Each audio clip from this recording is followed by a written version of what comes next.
क्षत्रिय मराठा समाज आणि संघटनतर्फे कलेक्टर यांना निवेदन दिले की कोरोनाची महामारी सुरू असताना अतिशय खूप मोठ्या प्रमाणात अमरावती शहरात अवैध गुटखा खूप मोठ्या प्रमाणात विक्री होत असताना दिसून येत आहे।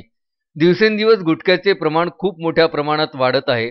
त्याच्यावर प्रशासनाने कठोर कारवाई केली पाहिजे, जेणेकरून जे मोठे गुटखा व्यापारी अमरावती शहरात दडपून बसले आहेत त्यांच्यावर कठोर कारवाई आणि गुटखा बंदी अमरावती शहरात झालीच पाहिजे। यासाठी क्षत्रिय मराठा समाज आणि संघटन यांनी कलेक्टर यांना निवेदन दिले। पूर्णपणे चौकशीची मागणी करण्यात आली।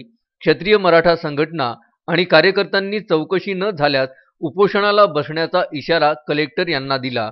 येत्या 8 दिवसात मोर्चा काढू असेही सांगण्यात आले।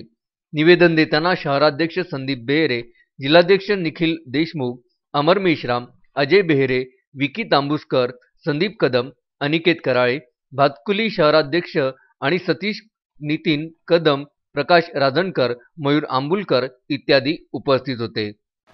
आज दिनांक 3 डिसेंबर रोजी आम्ही क्षत्रिय मराठा समाज संपूर्ण पदाधिकारी संघटक सतीशजी कुरोटिया, अपंग शहराध्यक्ष सुशील भाऊ देशमुख, समस्त कार्यकर्ते, मी शहराध्यक्ष संदीप बेहेरे। महामारीचा काळ चालू असतानाही गुटखा व्यापार हा सर्रास सुरू आहे। त्याच्यावर प्रशासनाने जराशी पण दखल घेतलेली नाही आहे।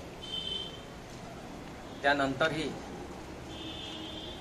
गुटखा व्यापार हा कोणाच्या आशीर्वादामुळे एवढा सर्रास कारोबार सुरू आहे, काळा कारोबार, याची चौकशी कलेक्टर साहेबांनी लवकरात लवकर घेण्यात यावी, अन्यथा यानंतर आम्ही उपोषणाला बसणार आहे। त्याची जबाबदारी संपूर्ण हे प्रशासनाची राहील।